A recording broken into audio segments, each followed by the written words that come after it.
Well, welcome everybody. We're going to get started here. For those of you who don't know me, I'm Tommy McCulloch. I'm the Assistant Manager of Events here in the North Region. Really happy to see everybody here. It's a great turnout for a beautiful Friday afternoon. We'll just get right into it. Again, welcome to the Town Hall. Corey's going to get us kicked off here with a few event updates for what we've kind of been working on in the past few months here since our last time together, and we'll get started with that. Cool, thanks Tommy. All right guys, I'm Corey, I'm the event manager here. So first of all, I just want to say thank you guys for being here. I want to kind of tell you guys why we're doing this. So first and foremost, just to inform you guys about some new things that we have going on at Cornerstone. But more importantly, we want to hear your guys' voices. So we're here to hear your questions, hear your concerns. So throughout our process, throughout our little spiel here, if you have questions, save them for the end. We'll do a Q&A at the end. But just really wanted to express that we want to hear your guys' voices. So just keep that in mind. All right, so first of all, I'll tell you guys about a new contract that we recently got. So this is Viking Lakes out in Egan. So it's the Vikings training facility.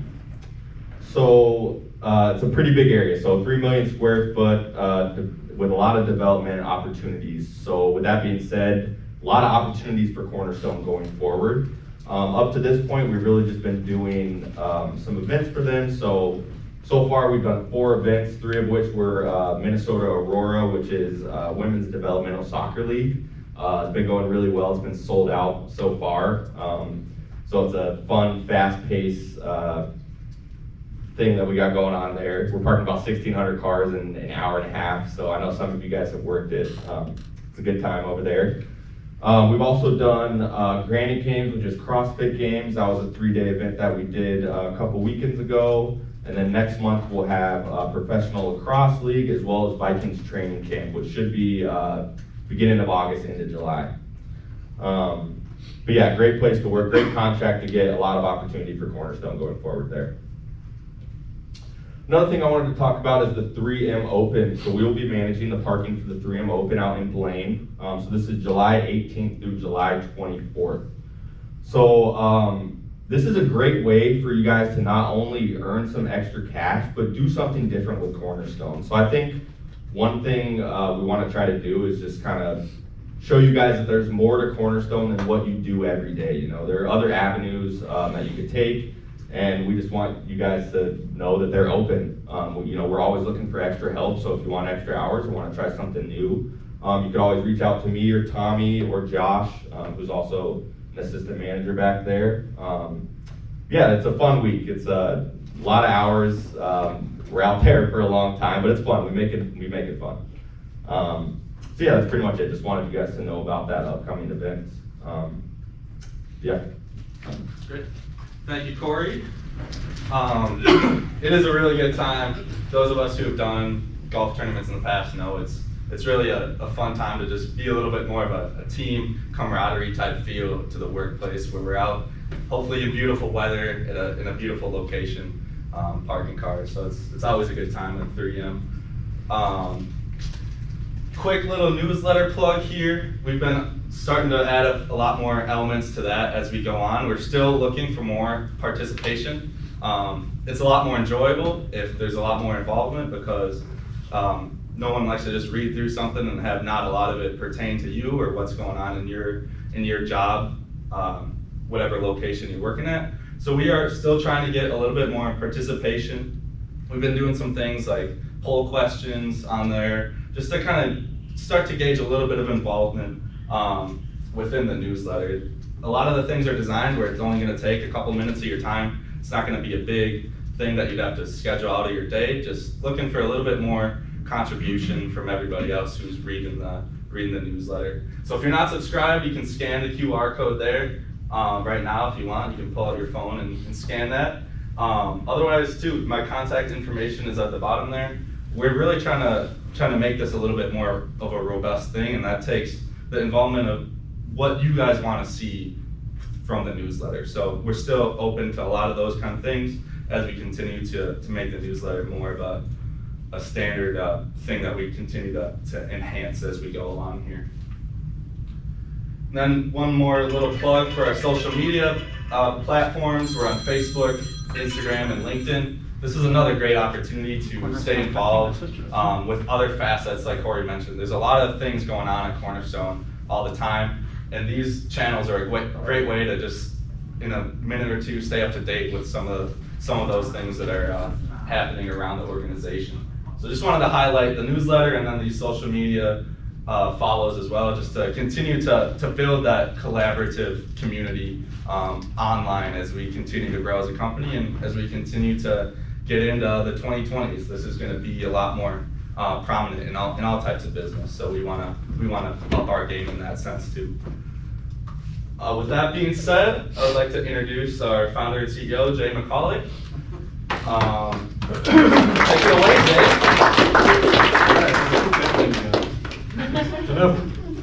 Thank you. Appreciate you all coming out. Great turnout. First, I want to thank the senior leadership at the Fairview campus for putting these together. We've been struggling to find ways or venues or means of communicating, and the newsletter is a great way to do it, but face-to-face, to me, you can't beat that. And it takes effort for you guys to come out, and I just want to thank you all for coming. But thanks to Jake and his team, Mario, for putting this together and making this happen. I think this is your third or fourth one this year already, fourth one. So look forward to these things continuing. And again, I think, Tommy, you said it well, and Corey as well. Hearing from you, that's what it's all about. We want to understand how we can serve better, and that sometimes we can meet those goals and achieve those asks, and sometimes we can't. But if we don't know about them, it makes it very difficult. So I don't have a whole lot to share today. What I do want to do is kind of give you a snapshot of where we are financially as a company through the first quarter and a month of the year. Coming out of COVID, obviously we were doing a lot of different things. Did a major pivot from valet, I guess it's a year and a half ago now, into the ambassador screening positions, and that really was a godsend, a lifeblood to keep a lot of our folks employed. Since that point, coming out of COVID, we've made pivots back to kind of the traditional parking management. The valet is finally kind of up and running. Your numbers are growing steadily, but some locations we're still not on board. So, the whole pandemic has been a learning experience for all of us, and I think we're finally, knock on wood, I think we're finally getting to the remnant of the effect of it, and it's showing up in our sales numbers and in our expense numbers. So coming through the first quarter of the year, our revenues were way off of plan. January and February were well below what our planned budget numbers were. And before we finished 2021, we decided to reinvest in staffing positions because we were so lightly staffed. So we made a conscious effort to invest in leadership and try to get us back up to par in our leadership roles. So our payroll numbers were higher than budget, and our revenues were lower than budget. So it doesn't take too many economics 101 classes to know that puts you upside down. Going into March and April, though, I'm sure if you were on Frontline or wherever you were with the organization, you saw that numbers kind of flipped around for us. Revenues and activity and volumes were very strong. So we finally got back to a profitability situation, and right now we're trying to buy back some of that loss that we had in the first quarter. So year to date, we're behind plan. We have some catching up to do, but the trend is very, very positive. Revenues are really strong. And it's not just in this region, it's in other regions. The Atlanta market is very strong. They came out of the recovery a little quicker. And even beyond that, the Dallas, the Texas market, I don't even know if they know what COVID is down there. They pretty much just kept on going. So, and that leads me into some of our growth. We've been announced, we won the bid for a very large employee shuttle program in the Dallas market for a hospital, a very famous hospital that many might know, where John F. Kennedy was taken when he was shot. Parkland Hospital is in the southern side of Dallas, and we'll be starting that in the middle of July. So it's a great opportunity for us not only to get into that organization, but to hopefully get into the more traditional parking operations of their facility. So great news for all of us. Along with that, in the Atlanta market, we picked up 2 major hospital campuses there. They call them the Atlanta Medical Center, but it's 2 hospital campuses, one in right downtown and then one on the south side of town. So again, those dates are August. We'll be starting those in August, but very good news. We've been chasing those deals for a long time, and we finally got a notification that they will be starting. So, you know, Tommy, you kind of mentioned some of the opportunities to do other things. There's always opportunities to move elsewhere as well. So keep that in your radar if that's ever an interest or something that you would like to know more about. We have opportunities in the South region as well. I think that's all I had on my to-do. Who do I turn it to? Yeah, I think we're gonna open it up to some questions now. So feel free if we have people who have give the mic questions right away. I don't think we're gonna do the mic. So if you could just try and speak up the best you can when you're giving your questions, just so we can all hear and we can get an appropriate response. And does anybody want to start us off? Who's going to break the ice? First one's the hardest. Hi, Yeah. I'm Anita, and I'm an ambassador over at Philip Weigenstein Building. And I heard 2 things you said that stood out to me. I heard everything you said. You said that you guys were kind of underwater right now because of the early part of the first quarter, and then we picked back up. So my first question is, what do you anticipate possibly might happen if we do go into a recession? So that's my first question. And my second question is, do you expect to be expanding on the East Coast? All right. Well, I think, you know, the recession, inflation is happening. Yeah. We're all experiencing that in our everyday life.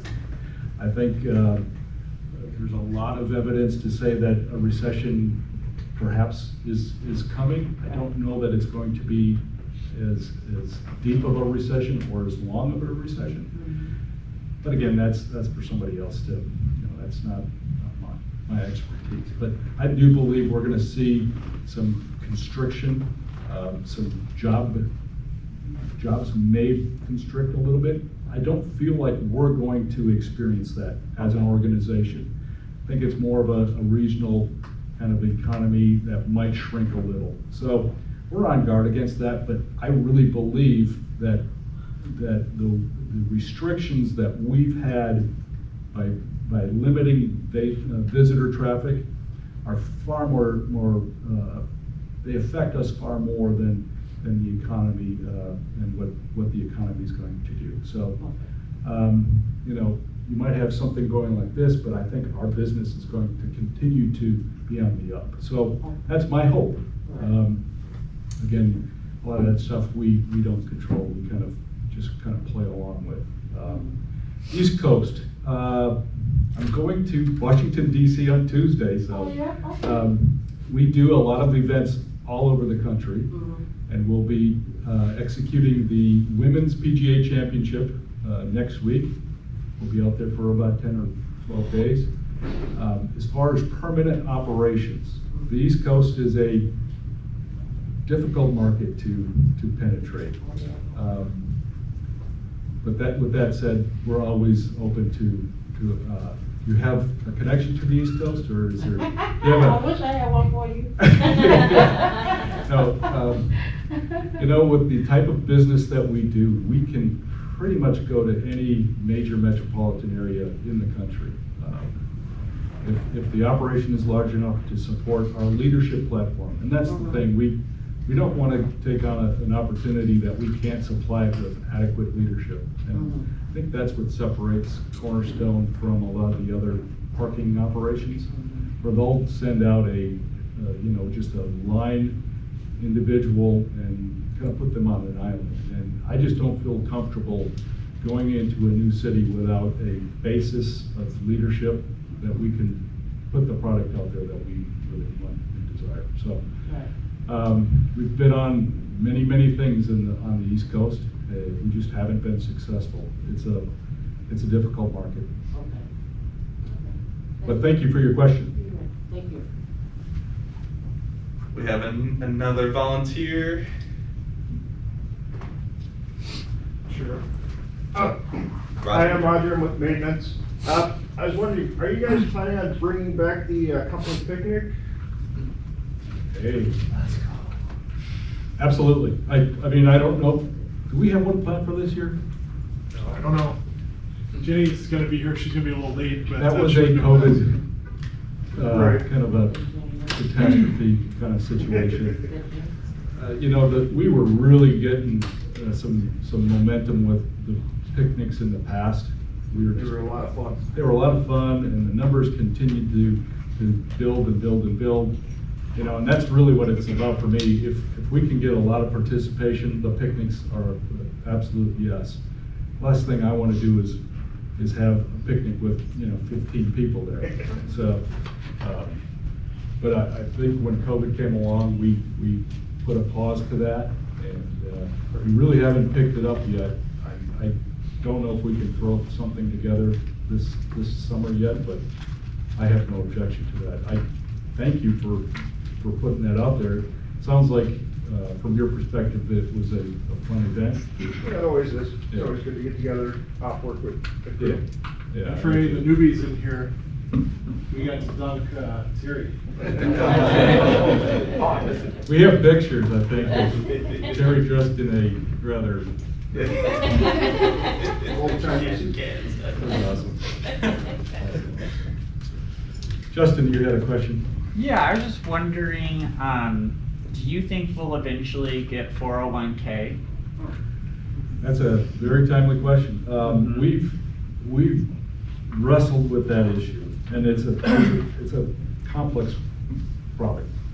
Obviously, there's an investment from the company side to contribute to a 401k plan, and then there's a participation side of that. And if we don't get I don't know what the test is, but if you don't get a certain amount of percentage of the employees to participate, then you disqualify, and all of the people that did contribute, you have to give that money back to them, and they're upset because they could be getting some kind of return on that money elsewhere rather than sitting in an account, and then at the end of the year you're just buying it all back. So we've been interviewing companies for the last 9 months, and we haven't been able to land on a program that works for our demographic. We have entry-level folks, and then we have middle management and upper management, and the numbers are difficult to get the participation amounts that we desire. That being said, we're still looking for a plan that employees can contribute to.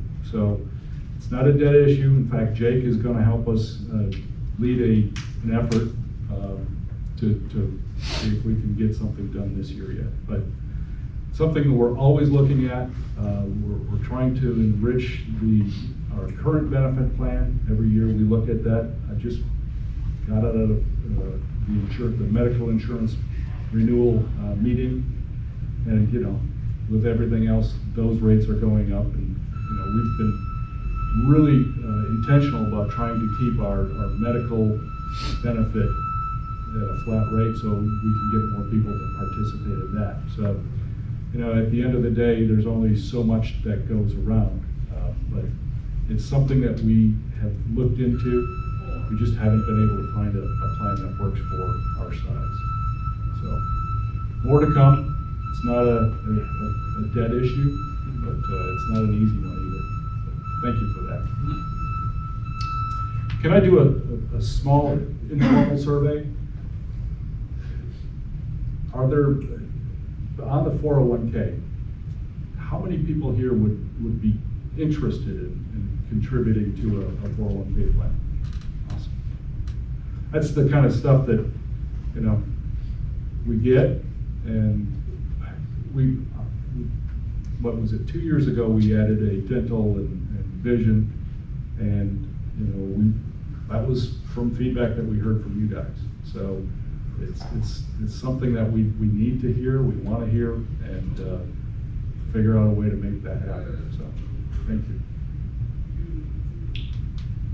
Anybody else? I have a few more. Go ahead.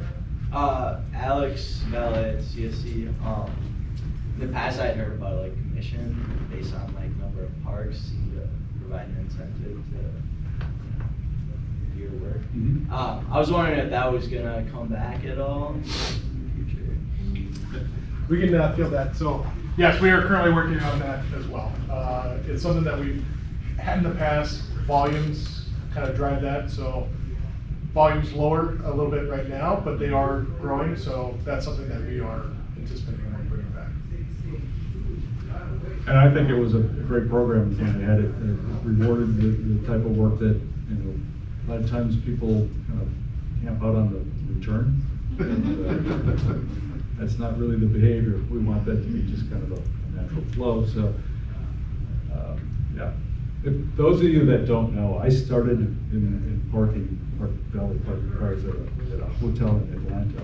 And so I know a lot of the tricks, and I really enjoyed the event Valley parking business. That was a lot of tips.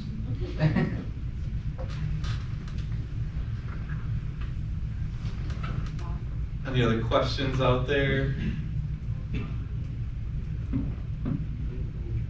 No other questions? I'll throw one out there again. I kind of heard rumors, are you guys gonna get into the hotels side of valet again?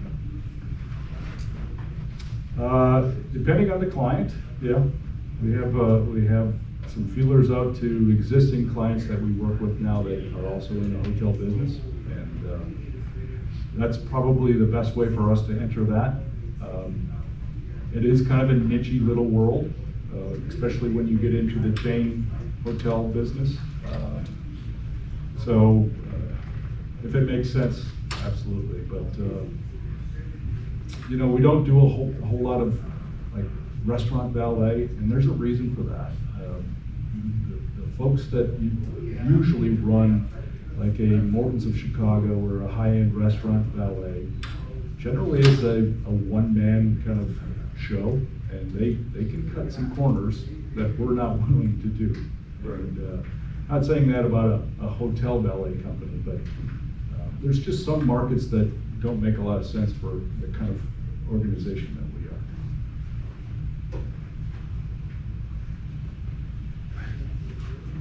I was thinking maybe we could use one of our shuttle vans as transit from to the events, because I have a lot of people who want to work, but they only comfortable working in Minneapolis where transit, they can't go out too far.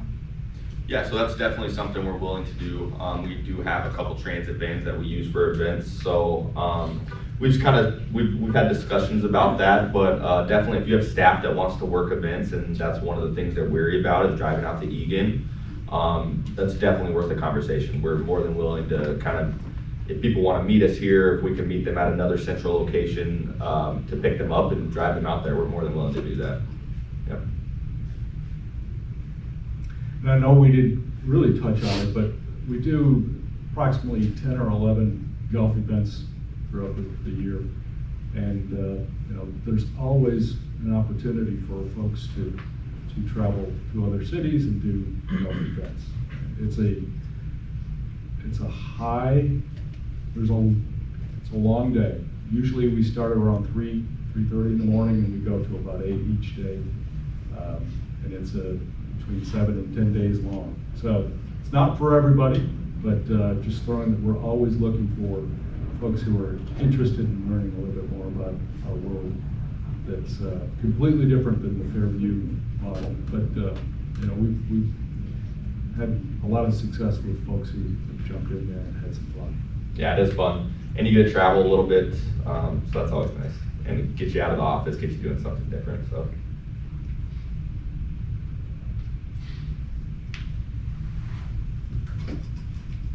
Any last questions here?